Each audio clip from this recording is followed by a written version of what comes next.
Shalom. I'd like to start out by giving all glory, praise, and honor to Yahweh Bahasham, Yahweh Shai Bahasham, or Chakwadash. Double honors to the elders and apostles of the Great Millstone, and Shalom to the elect of Israel. This is Thamayim in Atlanta, and what's going on down at the border is seeming to be picking up. The U.S. government said to remove these razor wires. Texas put them back, and now they're going against the federal government. And there's been some other states to step in and say they back Texas, one of them being Oklahoma. I've seen South Dakota, I've seen Florida, I've seen Louisiana, and there's quite a few gaining onto this. I think even Georgia, where I am. But yeah, it's heating up. Prophetically, there will be a civil war here in Babylon, a second civil war, and there's going to be war all throughout the world. There's going to be world wars, there's going to be clashes with the other nations, back and forth, and as Yahweh Shai said, he's not coming to bring peace, he's coming to bring division, and we are seeing that division because we are fast approaching the last days. And so let's listen to what this TikTok guy has to say. Plot of this movie, like, it's kind of creepy. Why does the movie Civil War coming out later this year have a lot of similarities as to what's happening between Texas and the standoff with the federal government? I mean, has anybody looked into the plot of this movie? Like, it's kind of creepy. Now check this out, this is pretty cool, right? Civil War is an upcoming action film written and directed by Alex Garland, one of the best fucking directors known to mankind. He's worked on Ex Machina, he's worked on 28 Days Later, he's worked on Annihilation, I mean, he's worked on a lot, including Death Race and Tomorrow War, if anybody knows what those movies are. But the film follows a team of journalists who travel across the United States during a rapidly escalating second civil war that has engulfed the entire nation, primarily in California to Texas. But I mean, the cast, of course, that they chose is pretty phenomenal, I can't lie. As you can see here, there's Kirsten Dunst, you got Nick Offerman, one of my favorite fucking actors, he's playing the US president. So it has the possibility to be a pretty damn good movie, but this just adds more to the narrative. As you can see here, Supreme Court shockingly sides with Biden on Texas standoff with the feds. The nation's highest court ruled on Monday that federal agents could snip or move razor-wire Texas agents placed along the Rio Grande section of the U.S.-Mexico border, siding with the federal government and President Joe Biden that Texas has overstepped its authority in national border enforcement.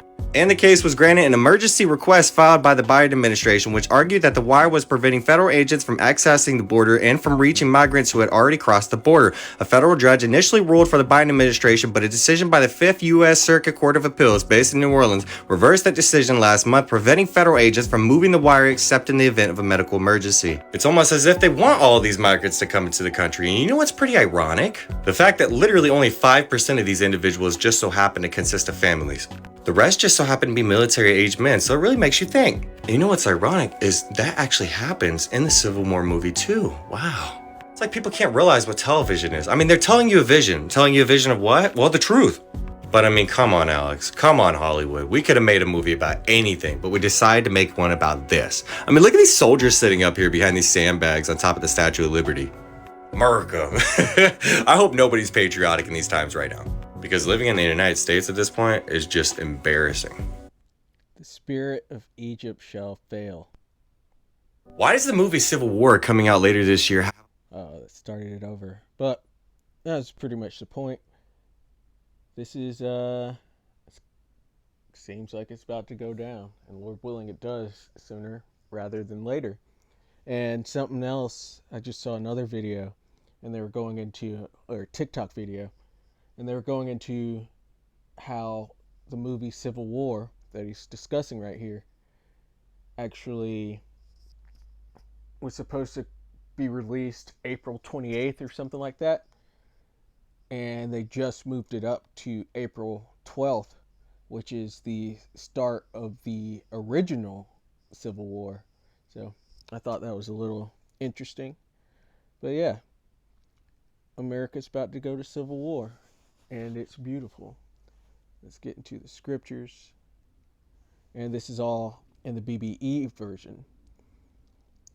And here it's calling America Egypt, but America goes by many names within the scriptures. It's Assyria sometimes, and Egypt, it's Babylon, and the various names for Babylon, and Babylon's various regions, and even Sodom. It goes by a lot of different names. You have to have the Holy Spirit and good teachers like the apostles and elders of the Great Millstone to actually teach you what's what and who's who. Because without it, you can't decipher the scriptures, and you really shouldn't be if you don't know who's who and what's what. That's how you get false doctrine. But the Wada Yahweh Bashem Yahushai for the apostles and elders of the Great Millstone, and spreading this gospel, for waking us up for this truth, and for what's about to happen within the world, and what he's doing right now, the Wada. But this is Isaiah chapter 19, and we will start out at verse 1. It says, the word about Egypt, that's America. It says, see, the Lord is seated on a quick moving cloud, and that's what they call UAPs or UFOs right nowadays. But those are the chariots of Israel, and the Lord's going to return on these chariots. It says, behold, he cometh with clouds, and every eye shall see him, even they that pierced him. These are chariots that the Lord's going to come back in. He's going to come with a huge one and with a whole armada of these chariots. It says, and it's coming to Egypt, and the false gods of Egypt will be troubled at his coming. Because once Yahweh Shai turns up, this big so-called black man in a chariot, nobody's going to be believing on white Jesus at that time, or any of these other idols that have been set up throughout America and throughout the world. And America is a melting pot, and they say they claim to be of the Bible, but you can still practice whichever religion you want here. And so all of these idols and false gods are going to be cast down. It says, and the false gods of Egypt will be troubled at his coming, and the heart of Egypt will be turned to water. Ooh. And I will send the Egyptians against the Egyptians. So Americans against Americans. Civil War Part 2. And they will be fighting everyone against his brother, and everyone against his neighbor, town against town, and kingdom against kingdom. And this is, in the original Civil War, they talked about how brothers and families would be split up between the North and South. But this one, it's a political, it's more what affiliate do you have? And so you're going to have neighbors directly across the street fighting with each other, and it's going to be bloody because if you're fighting your neighbor, you can't just let him be, because he knows where you live and he might come back and retaliate on your family. So it's going to be a lot of murder, or a lot of killing and a lot of death that's going on. It says the blood's going to come up to the bridle of the horse, or to the horse's bridle. It's going to be a lot of blood. It's going to be even bloodier than the first American Civil War. These families are going to be divided, towns is divided, kingdoms divided. This is going to be a big deal when it does happen. And it says, and the spirit of Egypt will be troubled in her, because everybody is terrified of an actual civil war taking place, especially with how just docile everyone is. They don't even want it, but they don't understand that people's ideologies have come to a boiling point.